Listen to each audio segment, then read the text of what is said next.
Com as mãos e os pés apodrecendo, a Silvana teve que tomar uma das decisões mais difíceis da vida: a amputação dos membros. A Daiane Beatriz Manuel caiu do 10º andar de um prédio na rua Esteve Júnior, no centro de Florianópolis. Detalhe, ela estava grávida. Uma dinamite explodiu na mão dele. Naquele instante, vendo o sangue, ele mesmo fez um torniquete para salvar a própria vida. 3 pessoas diferentes, mas com algo em comum. Eles estiveram entre a vida e a morte. Receberam uma segunda chance para viver. Tu acreditas que recebesse uma segunda chance para viver ou a vida continua mesmo? Não, eu tenho certeza que eu recebi uma segunda chance. Por que você sobreviveu? Até hoje eu não sei, assim, eu penso que era por causa que eu estava grávida. Eu acho que o meu anjinho já estava cuidando de mim desde aquela época, assim, já dentro de mim, já cuidando de mim. Por que você não morreu? Eu acredito que o propósito de Deus ainda não foi completo na minha vida.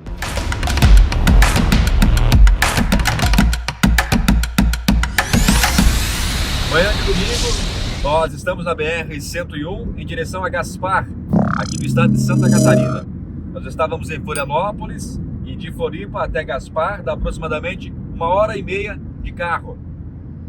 O dia está meio nublado, mas o solzinho já está aqui em cima e a estrada está bastante tranquila.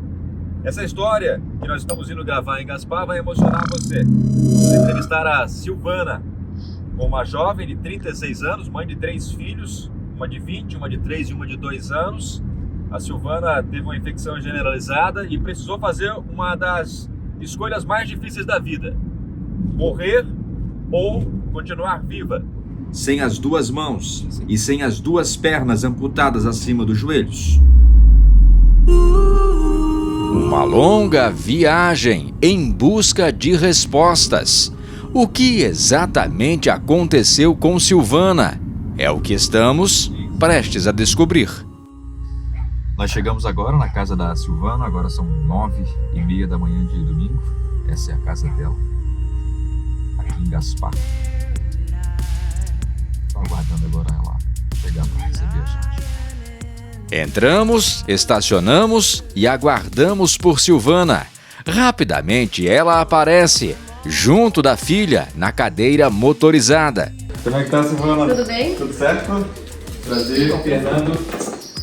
Essas são as 2 pequenas? Essas são as 2. Meu Deus! E essa mamãe é boa? Vocês gostam dela? Nossa equipe é bem recebida por Silvana, as filhas e também pelos pais, Dona Raquel e seu Celso. Começa aqui a nossa missão para tentar entender o drama que Silvana viveu a partir do dia 11 de abril de 2023. Silvana, quando é que começa toda essa história? Então, Fernando, a minha história ela começa no dia 11 de abril de 2023. Foi quando eu fui no hospital com uma dor muito forte de rim, né? Eu já estava passando por uma infecção urinária, só que eu tratava a infecção urinária em casa. Se automedicando? Se automedicava, sempre. Porque eu tenho infecção urinária de repetição desde 2004, quando eu tive a Carol, a minha primeira filha, né? Essa que tem 20 anos hoje. Essa que tem 20 anos hoje. Então, a partir do momento que eu tive a Carol, eu comecei a ter infecção urinária de repetição, baixava a imunidade. Mas o que parecia apenas mais uma infecção urinária era uma pedra no rim, só descoberta 2 dias depois dos primeiros sintomas. Daí pra frente, a vida de Silvana fica por um fio. Tu saiu de uma posição de quem achava que não tinha nada Uma infecção urinária. para uma situação de quem agora parece que tem tudo e a vida está correndo risco. Entre a vida e a morte. Foi muito rápido. Eu disse que eu nunca imaginei que a minha vida ia passar ali na questão da noite. A noite que eu passei na UTI. A pedra no rim de Silvana tinha 1,5 centímetro de comprimento. A obstrução era total. O fim parecia próximo. Os pais de Silvana chegaram a ser chamados para se despedir da filha. Dia 14 de manhã, eles chamaram o meu pai e minha mãe no hospital. Minhas irmãs não tinham ido ainda. e deram a notícia, isso era umas 8 horas da manhã, que era pro pai e pra mãe se despedir, porque durante a noite o meu rim deu falência e o meu fígado também deu falência. Eu disse, não, a minha filha não vai ficar aqui, a minha filha está viva, a minha filha vai viver. Eu disse, nós vamos tirar ela daqui. Não, vocês não podem tirar ela daqui, porque daqui ela vai morrer. Já estava entrando o padre lá, dando extramoção para ela e coisa. Eu disse, não, isso eu não aceito de jeito nenhum. Frei Jones acompanhou a Silvana em um dos momentos mais difíceis, entre a vida e a morte. O que o senhor se recorda, Frei Jones, daquele instante? Fizemos ali a oração, momento ali, fizemos a unção, que é com óleo. Dali para frente passam quantos dias? 12 dias. Passam 12 dias? Fiquei 12 dias em coma. Em coma. Induzido. Induzido. Entre a vida e a morte, porque nesse meio tempo... Ali tu estavas nos aparelhos? Tudo aparelho. Teu rim não estava fazendo o que tinha que fazer, o teu fígado também não? Isso mesmo. Aí a gente começou com hemodiálise, né? Os médicos começaram. A família jamais esperaria pela morte. Os pais, irmãos e a filha de Silvana travaram uma luta contra o tempo, contra a morte e contra a falta de dinheiro. A solução era levar Silvana para um hospital particular, mas para isso precisavam de R$200 mil só de entrada. E foi onde eu fiquei conhecida pela rede social, porque daí as minhas irmãs foram para a rede social, pedir ajuda da comunidade, da família, o que daria para fazer, para a gente juntar esse valor, para aí eu poder ser transferida. E além desse valor, aí a gente tinha que também arrumar uma ambulância que seria uma UTI móvel. Para fazer o transporte. Senão o hospital também não autorizava a minha transferência. Porque todo o transporte teria que ser já com uma UTI móvel, com uma todos UTI móvel os equipamentos. E muito rápido, teria que ser muito rápido a transferência. Com a ajuda de gente de todo mundo, a meta foi alcançada. Silvana foi transferida às pressas. No novo hospital, Silvana passou por diversos procedimentos para desobstruir os rins. Além disso, foram feitas hemodiálises e aplicação de noradrenalina para salvar os órgãos vitais, principalmente o coração. Foi aí que os pés e as mãos de Silvana começaram a sofrer com a falta de circulação. Aí a enfermeira veio, desenfaixou as mãos e os pés, e o Dr. Tito pegou nele, segurou os pés. Ele disse, Silvana, esse teu pé e a tua mão já estão mortos. Ele disse, isso aqui agora é comida de bactéria. Ele disse, não tem nada aqui, isso aqui é só fibra. No duro mesmo. No duro. Ele disse assim, ou tu amputa ou tu morre. Porque essa bactéria desse pé aqui, ele falou, vai subir. Ele disse, eu não sei ainda como é que não subiu ainda, e tu já não pegou uma outra infecção generalizada. Aí, pra mim, aquilo ali foi a minha real, né? Ele me deu duas opções, se eu queria morrer ou se eu queria sobreviver, né? Após a fala necessária do Dr. Tito, Silvana passou por uma das noites mais terríveis da vida. Ao amanhecer, ela decidiu pela amputação, mas as coisas ficaram ainda pior do que ela imaginava. Aí foi meu pedido pro Dr. Gabriel. Dr. Gabriel, tira o meu pé, tira a canela, eu disse pra ele, mas não tira o joelho. Eu gravei aquilo na cabeça e não queria perder o joelho. Ele disse, não, a gente já vai fazer a tua... A essa altura, você já tinha saído daquela posição de quem não queria amputação nenhuma. Uhum. Já tinha decidido pela amputação, mas agora já estava selecionando o que amputar. O que amputar. E nesse selecionar, então, poupar o joelho. Poupar o joelho. Mas já não era mais possível. Não era mais. Porque a gente esperou tanto, a gente esperou esses 30 dias ali, né, na espera de que a gente não ia precisar, que o vasodilatador ia fazer o efeito dele, e acabou não dando certo. Aí, quando eu fui fazer a amputação, o Dr. Gabriel perguntou, tu vai querer amputar, fazer as 4 amputações de uma vez só? Aí eu disse, doutor, faz. Eu disse pra ele, vamos amputar tudo de uma vez. Eu disse... Sofre tudo junto. Eu disse, porque eu não quero passar por várias cirurgias, e só que aí eu falo que foi Deus de novo na minha vida, não deu certo. O médico, o ortopedista das mãos, não coincidiu o dia da perna, então eu tive que amputar a perna numa sexta-feira e amputar as mãos numa terça. As amputações foram providenciais e acabaram com o avanço da infecção. Silvana viveu um verdadeiro milagre. Ela é fruto do milagre. Nós não temos dúvida nenhuma que ela não é um fruto Ela do tá milagre. Ela é fruto de Por tudo que ela passou. Mas uma é palavra milagre então. Tenho certeza que eu recebi uma segunda chance. Tenho certeza que Deus me deu uma oportunidade, porque eu acredito que eu tenho um processo, eu tenho um propósito. Eu sinto isso muito forte no meu coração. Diante da recuperação de Silvana, a família pediu para que Frei Jones retirasse a extrema-unção. O Frei explica que a oração feita para Silvana não foi porque ela estava prestes a morrer, como muitos acabam entendendo, mas que, na verdade, foi uma ministração de unção pela cura. A gente entende, né, que, como eu estava falando... Porque agora, é mal entendido, isso é exato, normal, né? Normalmente, vê o padre, já automaticamente associa de que a pessoa vai morrer, né? Por causa dessa questão até do nome, né, de extrema unção, está na beira da morte, né? Mas, lógico, a gente compreende que não é todo mundo que entende sobre o sacramento e o efeito que traz na vida daquela pessoa, né? Porém, a gente faz a oração, continua e agradece e louva a Deus por tudo aquilo que Deus fez nela e pela fé daquela família, né? Então, não só da Silvana, mas de todos aqueles que estavam em volta dela, a gente observava essa fé que traziam, né, em torno da Silvana. Em 27 de outubro de 2011, Daiane, com apenas 24 anos na época e grávida, caiu do 10º andar deste prédio, na rua Esteve Júnior, no centro de Florianópolis. Ela só conseguiu sobreviver graças a esta árvore e a um outro detalhe intrigante que você vai descobrir a partir de agora. Daiane, como é que estava o teu dia naquele instante que antecedeu a queda do prédio? Eu trabalhei bastante no dia. Eu lembro que eu já tinha limpado todos os banheiros, os quartos, já tinha intensificado a limpeza na sala, porque eles tinham um gato, então tinha muito pelo de gato. Eu lembro que eu aspirei bastante, porque eles tinham um tapete de pelo, e daí o sofá também. E ela me pediu a minha ex-patroa, né, me pediu para limpar a cozinha. Aí eu tinha limpado os armários, os freezer da cozinha, e eu lembro que ela chegou e disse que ela pediu para mim limpar os freezer, porque ela ia fazer comida, que ela deixava comida para as meninas durante a semana.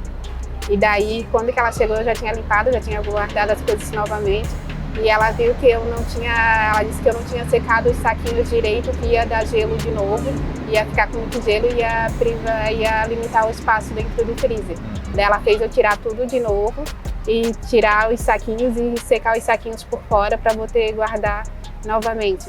E daí eu já estava terminando o trabalho e me encaminhei para a área de serviço e vi que o vidro da área de serviço não estava limpo ainda. Aí que eu fui limpar. Grávida de 2 meses, cansada e já no final do expediente, é justamente durante a limpeza do vidro que Daiane vai despencar do prédio.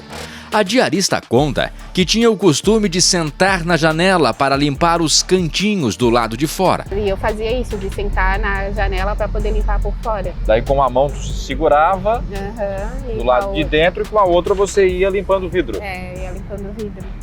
Porque como que ela era alta, eu não conseguia, no chão, dentro do apartamento, eu não conseguia alcançar os cantinhos. Aí eu sentava para poder alcançar os cantinhos da janela. Daiane perde o apoio com a mão e cai em queda livre do 10º andar do prédio. Ela diz não lembrar de nada no exato momento em que cai. O corpo cai em cima desta árvore que amortece grande parte do impacto. Um detalhe muito interessante é que no momento em que você cai sobre a árvore, ocorre esse efeito chicote, né? A árvore amortece o impacto e você logo depois, o galho quebra e você vai ao chão. Sim. Nessa queda do galho até o chão, poderia ter ocorrido aí uma fratura, ter quebrado uma perna, um braço ou coisa muito pior, até mesmo perdido a vida. Ter perfurado, né? Ou um galho ter perfurado. Mas ocorreu algo interessante. No chão haviam palhas. Como é que foi esse momento? O que você conseguiu de informações depois? Então eles limpavam o terreno, que tinha bastante árvores nessa casa do terreno vizinho, assim. E eles limpavam, varriam as folhas e botavam tudo debaixo dessa árvore. Botava aqueles montes. Aqueles montes. E foi isso que pegou e amorteceu a queda na hora que eu caí. Até nisso você foi ajudado? Eles falaram que quem olhava de cima parecia um ninho, assim. Parecia que tinha se formado um ninho e eu tava ali no meio. Parece que foi feito para poder suportar essa queda. É verdade. Daiane é socorrida às pressas e levada para o hospital. Lá é constatado que ela não sofreu nenhuma fratura, apenas arranhões e luxações. A minha mãe não tinha coragem de me ver porque ela achava que por eu ter caído do 10º andar eu devia estar toda quebrada, toda desconjuntada, assim. Agora, em 2025, 14 anos depois, convidei Daiane para retornar ao local da queda. Ela aceitou. Ao chegar na rua Esteve Júnior, no centro de Floripa, um filme passou pela cabeça dela. Uma das primeiras atitudes foi tocar na árvore que salvou sua vida. Daiane, o que você sente ao olhar para essa árvore agora? Gratidão, que é em função dela que eu tô viva, que eu tô aqui para contar essa história. Em razão dela que você sobreviveu. Verdade. Passa um filme na cabeça? Passa. Passa assim de eu ter tido uma segunda chance para viver, para estar aqui, para contar essa história, para ter dado continuidade na minha vida, para eu ter cuidado da minha filha, cuidado da minha família. Então, que coisas melhores vieram depois desse dia. Mas nem tudo terminou bem. Infelizmente, a filhinha de Daiane acabou sofrendo complicações durante a gravidez, que na época estava em 2 meses. Eu acho que mais marcou nessa queda foi que 4 meses depois eu descobri que a minha filha era deficiente. Quando eu consegui me restabelecer e voltar a fazer o pré-natal, no primeiro ultrassom, aí apareceu o diagnóstico dela que ela estava com perímetro cefálico maior do que da idade gestacional. E daí eu fui encaminhada para o pré-natal de alto risco, e daí que eles viram que ela tinha acúmulo de água na cabeça, que era hidrocefalia. E até então no ultrassom não aparecia movimento encefálico dela, assim, cerebral, movimento cerebral dela. E daí então, com 6 meses, uma junta médica se reuniu comigo, perguntando se eu queria interromper a gestação, porque eles achavam que ela era anencéfala, que ela não tinha cérebro. E daí eu disse que não, por causa que mesmo que ela nascesse sem cérebro, provavelmente ela viria a morrer horas depois, mas mesmo assim que eu perdesse ela, eu ia doar os órgãos dela. Apesar do pessimismo médico, Daiane conseguiu ter o bebê. A pequena Valentina nasceu, cresceu, foi para a escola, mas com consequências que apontam para o dia da queda do prédio. O especialista fala que durante a gestação vai se criando os cromossomos. E daí isso deu um intervalo, a queda deu um pulinho ali, mas ele continuou seguindo, se formando normalmente. Só que esse intervalo que deu comprometeu a questão cerebral dela, que é onde que veio essa deficiência dela, que ela tinha uma deficiência chamada Dandy-Walker, que comprometeu essa parte do cérebro dela, de dar esse coágulo acentuado de água, que comprometeu a formação completa do cérebro.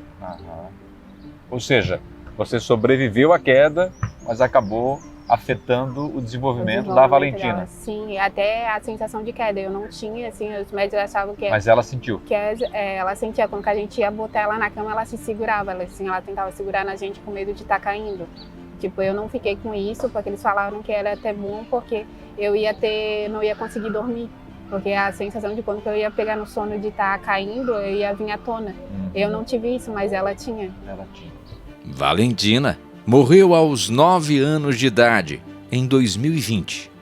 Daiane agradece a Deus pela oportunidade de conviver com Valentina e diz que tudo se tratou de um grande milagre. Eu penso que foi um milagre. Eu acho que Deus sempre olhou por mim por todo o tempo da minha vida, não foi só nisso. Eu tive outros livramentos, não de perder a vida, mas de outras questões na minha vida, assim, que eu sinto que Deus é muito próximo de mim, assim. Então ali talvez ele usou esse momento até de ser exemplo para outras pessoas que estavam desacreditadas, que achavam que não tinha mais solução na vida, porque uma pessoa cai do 10º andar e sobrevive, ele fica sem sequelas, não tem ferimentos graves, não tem outra explicação que dizer que não foi Deus. Eu creio muito nisso. Foi Deus. Foi Deus. No dia 5 de julho de 2023, em Florianópolis, uma dinamite de gás explodiu e quase levou a vida de Genival. Da mão esquerda sobrou apenas um dedo. No rosto e por todo o corpo ficaram as marcas do dia em que ele renasceu. Genival, como é que foi a manhã daquele dia 5 de julho de 2023? Para mim foi um dia normal. Eu levantei normalmente como outros dias, desci, tomei um café, dei bom dia para minha esposa, bom dia para meus filhos e peguei o caminhão para ir trabalhar. Quando eu estou saindo de casa, nesse momento o Senhor fala comigo e pede para me retornar à minha casa e dar um abraço no meu filho e um beijo nele. E dizer para ele, quem sabe hoje pode ser o teu último dia. E eu saí do caminhão e fiz isso. Quando eu aproximei do meu filho, ele estava sentado no sofá, amarrando o tênis para ir para a escola. Ele disse, ô paizinho, o que está acontecendo? Eu falei, nada, meu filho. O pai só quer te dar um abraço e um beijo. Aí eu olhei para ele, rindo. Normalmente o dia tinha amanhecido com sol. E eu falei, filho, quem sabe hoje pode ser o último beijo. Genival já pressentia que algo estava para ocorrer. Durante toda a vida, ele trabalhou com detonações de rocha. A gente faz detonações como você está acostumado a fazer uma carne assada. Então é o nosso trabalho. Há quantos anos você faz isso, Genival? Desde criança. A gente nasceu com a nossa família toda trabalhando com desmonte de rocha. Hoje você tem 40 anos. Hoje eu estou com 40 anos. Eu estou aqui na ilha já faz 25 anos, trabalhando com detonação em toda a ilha. A gente é conhecido em toda a ilha, fora da ilha. A empresa é sua? A empresa é minha. Deus me deu uma empresa faz 9 anos. Ele narra os detalhes de como foi a explosão naquele dia. Vamos supor que esse furo que está aqui, Genival, ó, é o furo que você fez. O diâmetro lá era maior que esse. 2,5 polegadas, é maior. Para caber a cápsula de gás. Então eu vendo o furo, eu vi a peça numa altura de 1 metro, onde ela trancou. E aí eu faço o procedimento para sacar essa peça fora ou empurrar para o fundo. Isso, a peça estava aqui dentro já? Estava dentro da rocha. Então para o fundo ela não foi, para cima ela não veio, eu fiz um movimento de saque. Quando eu viro a minha cabeça para a lateral, ela explode. E a tua mão estava nessa posição? Estava na posição do furo. Quando eu ouço essa explosão, eu fico cego no momento, e aí eu ouço as pessoas berrando, arrancou a mão dele fora, arrancou a mão dele fora. Então eu estou cego, eu coloco as minhas mãos sobre a minha vista para ver se tinha perfurado o meu olho, e eu só senti o sangue no meu olho. Coloquei a mão sobre a minha mão para ver, eu vi que ela estava toda desmanchada. E muito sangue jorrando? Muito sangue. Aí nesse momento eu fico de joelho no chão, falo com Deus, peço para Deus ter misericórdia da minha vida, porque eu não sei se eu ia ficar ou se eu ia. Até o momento eu não sabia a gravidade do ferimento. Eu com essa mão, eu tento travar o meu braço para tentar trancar algumas veias para evitar a perca de sangue. Genival faz um torniquete para conter a perda de sangue. O procedimento é bem sucedido. Foi onde começaram a chegar os bombeiros. Ouvi chegar o primeiro carro do bombeiro, chegou o SAMU, e aí logo em seguida também desceu um helicóptero do nosso lado, trazendo sangue para salvar a minha vida. E ali eu fui levado ao hospital, aonde era para passar por uma cirurgia de reparação da mão, onde foi amputado meus dedos. Eu perdi 4 dedos, só sobrou um dedo. Aqui é um dedo indicador que sobrou. Então a minha mão ela tá assim, só com o dedo assim. Então eu perdi quase a mão inteira aqui. Minha mão tá bem fininha com o dedo. No teu rosto, a gente observa também algumas marcas, né, Genival? Sim. Teus olhos. No momento da explosão, desmanchou o meu rosto. a minha pupila arrancou, os médicos fizeram uma cirurgia, costuraram. Agora eu vou ter que passar por mais um procedimento cirúrgico para poder ir arrumando, colocar a pupila na altura correta. A minha testa se desmanchou. Eu recebi mais de 50 pontos aqui na testa, na área do meu olho, da testa. Esse meu olho eu estou impossibilitado de enxergar porque ele foi queimado no momento da explosão. A minha vista direita eu enxergo aproximadamente uns 15% só dela. Então agora o médico está encaminhando para fazer um transplante de córnea da vista esquerda. Aí depois vai ser feito algum procedimento na vista direita também. O mais curioso de tudo é que esta não foi a primeira vez que Genival sofreu ferimentos após detonação de explosivos.